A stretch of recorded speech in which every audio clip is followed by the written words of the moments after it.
This is a sad crime story of a teacher and former headmistress who was convicted of murdering her school principal husband. She hired 3 men to kill him and hang him in a tree. They tried to reach Solomon, but his phone was off.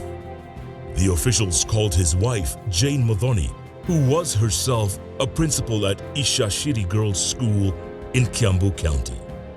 Jane said that she did not know where her husband was. The last time she had seen him was the previous evening when she dropped him near Thika. Jane immediately rushed to the county offices to join in the search for her husband. The lady was sure he was unfaithful with a girl in an Mpesa shop, but there were too many police at their nearby station and a bank. Jane Muthoni decided that her husband, Solomon Mwangi, had to die, and she hired 3 men to help her. Solomon's disappearance caused shockwaves across the county, and a massive manhunt began. On the third day, we organized a search. We went to Kireine and we met at the chief's office.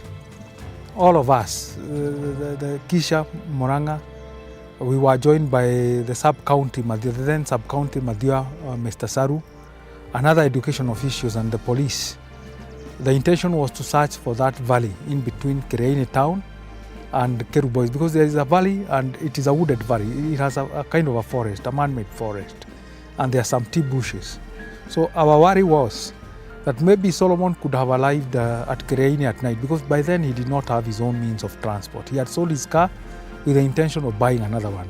She finally decided to drug him herself and failed once.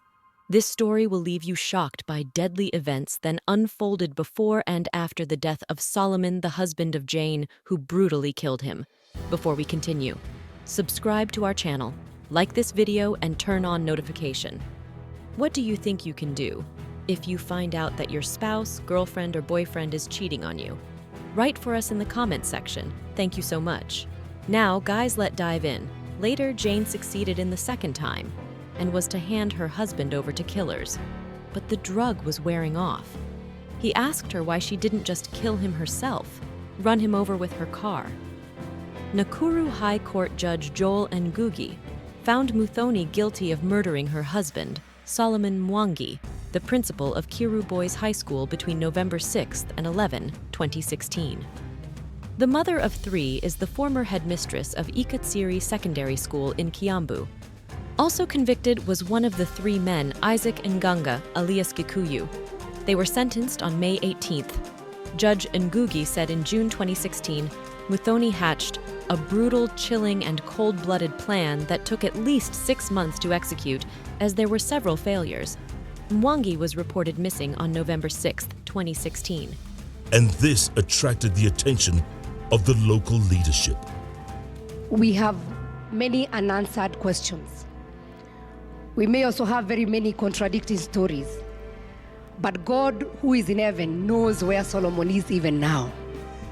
And I want to stand and believe with everyone here that Solomon is alive and not dead. We have a brother, and we do not know where he is. There is nothing as painful as that.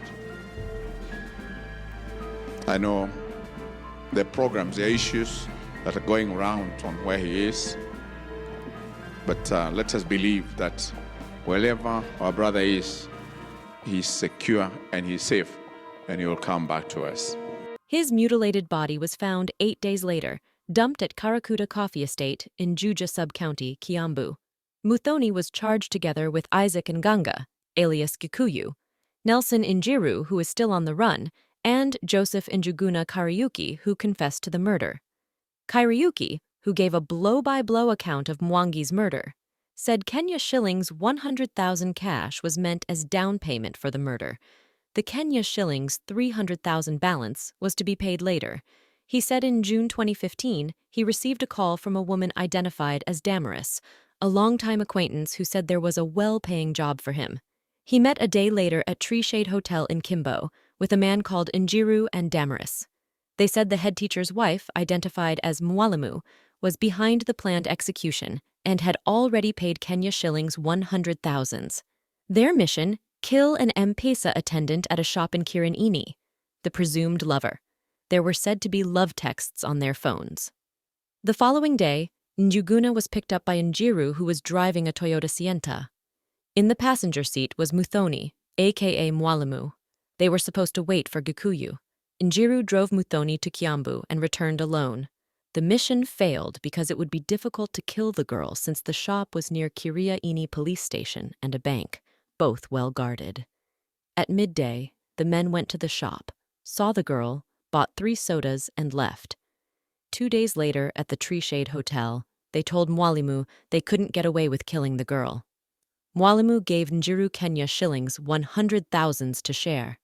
Muthoni had another plan: murder her husband. On November 4th, 2016, I met with another man known as Gikuyu at Texas Bar in Kiria. We were joined by Njiru and Mwalimu, who informed us that she had a new plan of poisoning her husband, Kariuki said. She told them to meet her the next day at Urithi near Indarugo, he said. Muthoni would spike his drink at the teacher's quarters at the boys' school. After the drug took effect, Kariuki and Gikuyu would enter and strangle him to death. Muthoni drove to the school compound, the killers hidden behind tinted windows. She chatted with her husband and they went to his residence. After some time, Mwalimu returned with bad news. She had failed. The drugged water turned dirty, and when she spiked his tea, the drug didn't work. Muthoni told her husband she was leaving to buy food. She drove to Othaya town in Nyeri, where Muthoni left them. She returned to her husband's house with potato chips. The court was told that on November 6th, a Sunday, Muthoni called the killers with instructions to meet at Urithi near Indarugo in Kiambu. She had picked her husband the night before from school, and they spent the night at her house in Kiambu. They were to see a plot for sale and meet the sellers. That night, Muthoni succeeded in drugging her husband, and the following day, she drove the weakened man to his killers. Mwangi was dozing off, and after he alighted from the car, the same Toyota Sienta, he went back inside almost immediately. Muthoni then scolded him for being too cowardly to finish the job. He said she should kill him herself by running him over with her car, but Muthoni was angered, and she drove off without saying a word. A few weeks later, Jane was back in court, this time charged, along with 2 others, Joseph Kariuki Njuguna, alias Karis, and Isaac Nganga Wamboi, alias Gikuyu, with the murder of Jane's husband, Solomon Mwangi. All 3 pleaded not guilty.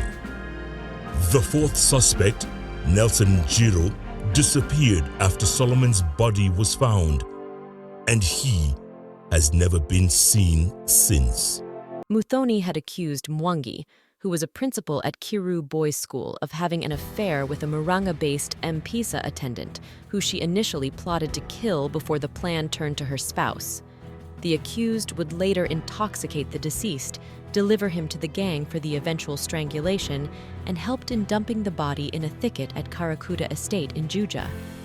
Overwhelming evidence. Justice Prof. Joel Ngugi said there was overwhelming evidence demonstrating that Muthoni, Isaac Nganga alias Gikuyu, and Joseph Kariuki aka Karis, an accused turned state witness, went into an unholy trinity and struck dealings that ended up in Mwangi's brutal murder. Ngugi, who slated her sentencing for May 18th, in his own words said, Muthoni principally instigated the homicide, saying she was the author of the plot and likely administered the xylamine that rendered the deceased intoxicated, hence more vulnerable to the strangulation. Evidence from Karis, who was sentenced to 7 years in 2017, a Ms. Damaris who disclosed to the court she had helped Muthoni in contacting the would-be Mwangi's killers, placed her and Nganga at the center of the planning as well as the scene of the murder. I find and hold that both accused persons, Jane Muthoni Mucheru and Isaac Nganga Wambui alias Gikuyu, are guilty of the murder of Simon Mbuthi Mwangi, deceased, contrary to Section 203 as read together with Section 204 of the Penal Code. I hereby convict both of them accordingly, Ngugi ruled. Constant communication data from mobile service providers also helped pin down Muthoni to the murder. Sergeant Faisal Juma, a Safaricom law enforcement liaison officer, and Vincent Mbabu, a security liaison officer at Airtel, produced data which showed that the four were in constant communication as they planned the murder. The communication data also placed the four at the murder scene together. For instance, at 8:43 a.m. and 3:08 p.m. on November 4, 2016, Karis talked to Gikuyu on phone 6 times, and between 9:10 a.m. and 5:12 p.m., he spoke to Njiru 14 times, while between 9:12 a.m. and 7:54 p.m., Njiru and Muthoni had at least 7 conversations over the phone. The case was marred by intrigues, with Muthoni on several times attempting to have Ngugi recuse himself and have the matter heard afresh. This was better summed up by prosecutor Catherine Mwangi, who was the lead prosecutor, when she described the case as one of the toughest she has ever handled. This was one of the toughest cases I have ever prosecuted because of the intrigues involved. We had to overcome several hurdles on the way to win the conviction, Mwangi said.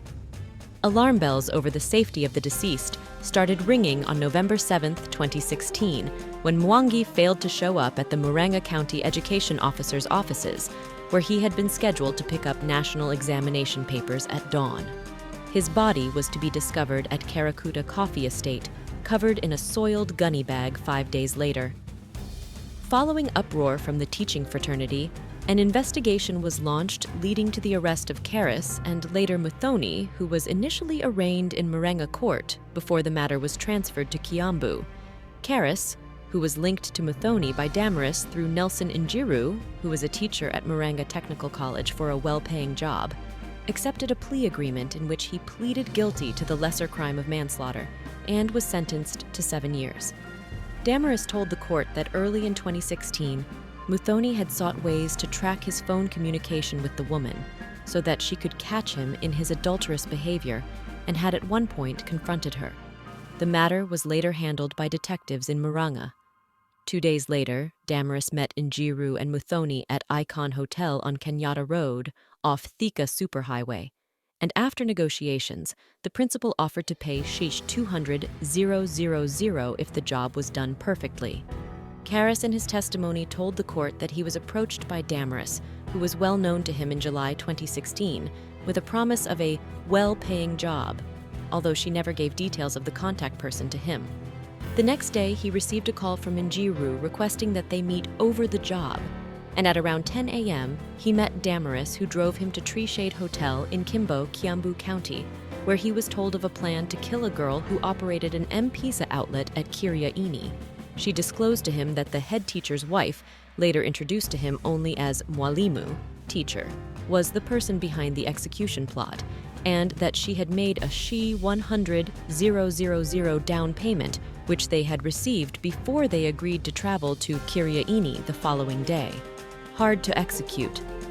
Before they left, Njiru remained behind together with Damaris, waiting for another passenger identified as Gikuyu, but in the meantime, he and Mwalimu left for Kiambu.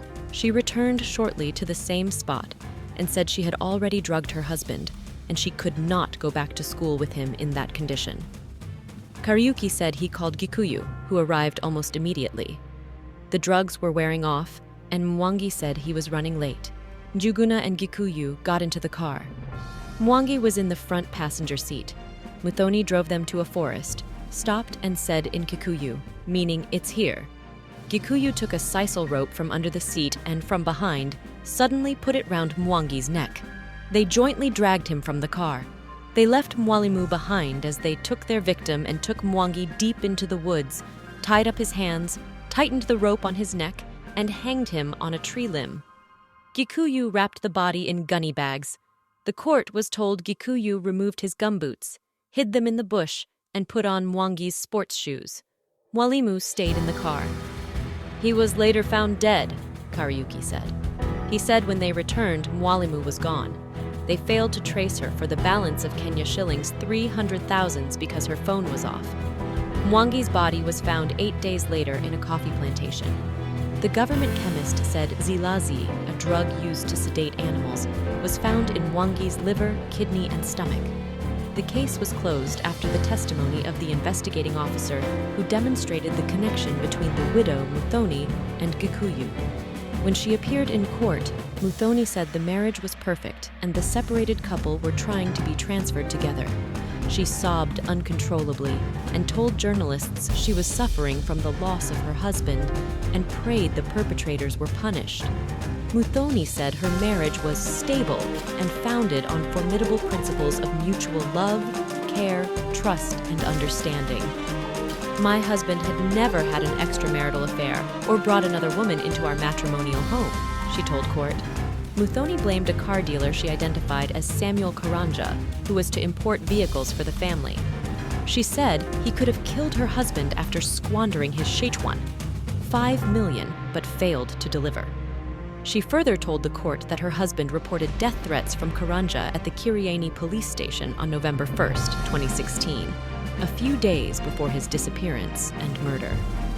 In yet another crafty defense, Muthoni pointed detectives to her husband's fellow principals, whom she claimed were unhappy with his transfer. She said it was the cartel that orchestrated Mwangi's death after he refused to play their game. Muthoni claimed that the cartel had demanded Kenya shillings 1 million from them to facilitate their transfers to schools of their choice. Testimony from an Mpesa shop attendant who Muthoni had accused of having an affair with her husband told court Mwalimu had threatened her many times over an alleged love affair. While denying having an affair with Mwangi, the woman, 28, displayed in court text messages sent to her by Jane Muthoni, warning her to keep off the husband. Another witness, Damaris, also confirmed that Muthoni suspected that her husband was unfaithful and had recruited her together with another to retrieve the deceased's text messages with the Mpesa woman for Kenya shillings 200,000. The state had last month called for the death sentence for Muthoni, who orchestrated the murder of her husband, who was the Kiru school principal.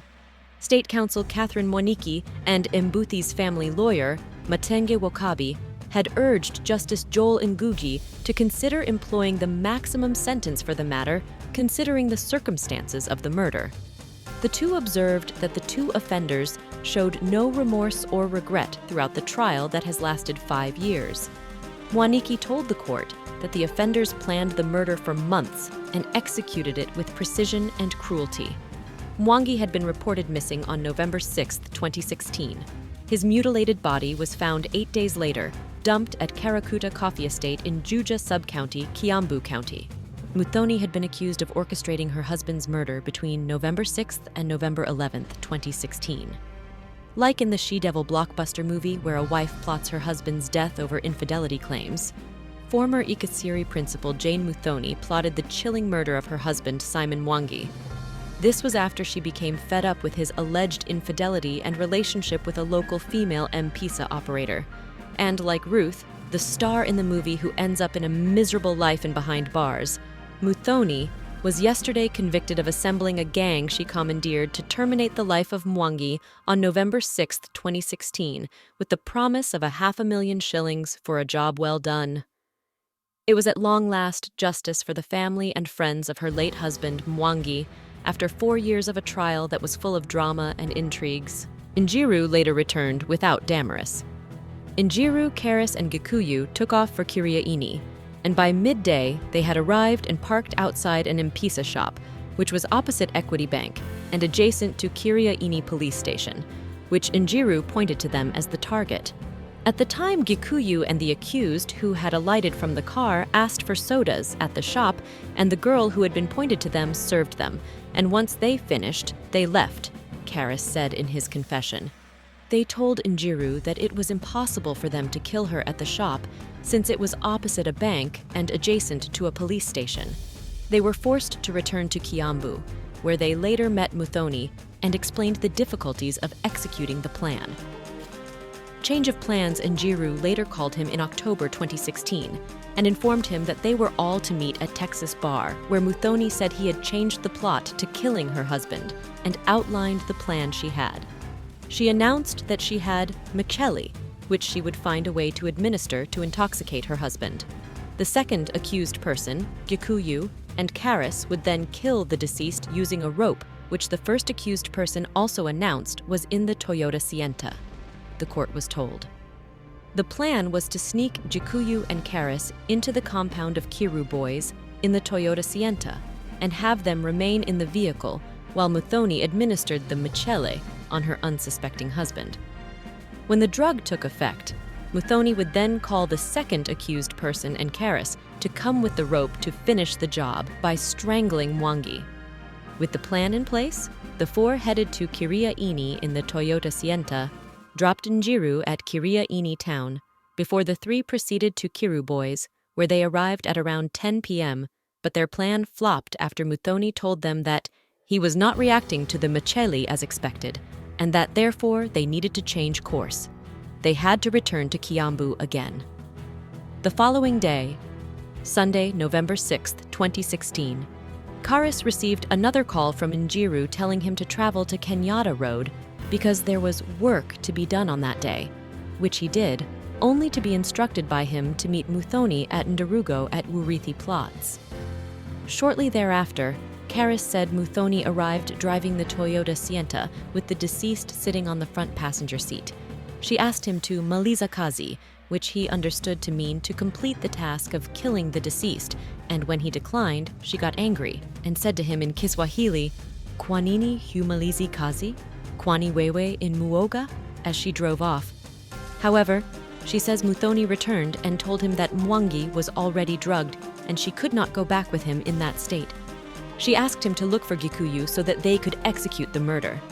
Karis said that Gikuyu, after turning up at the scene, suddenly took the rope, which was in the vehicle, put it round the deceased's neck, and pulled it, killed him, before they both removed the body from the vehicle and dumped it in a thicket where it was found.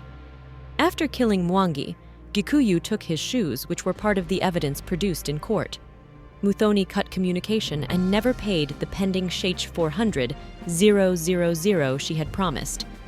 Justice Ngugi said Karis gave his evidence in a straightforward manner devoid of irrelevant details and self-serving statements, typical of an untrustworthy witness, and exuded full confidence in his testimony over his role in the murder. Abby Nyeri, their daughter, had told the court that her father arrived at their home at Icaciri Secondary School together with their mother on November 5, 2016 in the evening, and the following morning, she and siblings went to church, leaving the parents behind. Later in the evening, Muthoni said he had dropped her husband in Thika, and that was the last time they saw him. The killing here was not only premeditated, but it involved a high degree of planning. Evidence showed that the first accused person was so intent on having her husband killed that she had arranged for several attempts to have him killed. The picture that emerges from the evidence is one of a depraved and vengeful spouse, not an accidental killer who poorly responded spontaneously to immediate circumstances. Having considered all the mitigating circumstances and aggravating circumstances, I'm of the view that a custodial sentence of 30 years for each of the two accused persons is the appropriate sentence. Consequently, in my view, a fit sentence that properly balances the mitigating circumstances with the aggravating circumstances is a sentence of 30 years imprisonment for each of the two accused persons. And I, accordingly, sentence each of the accused persons to that period. We have come to an end of this video. Kindly subscribe, like this video, and turn on notification. You can also leave a comment in the comment section. As we asked you at the beginning of the video, what will you do if you find out that your spouse, boyfriend, or girlfriend is cheating on you? Thank you so much. Let's meet in our next video. Good luck.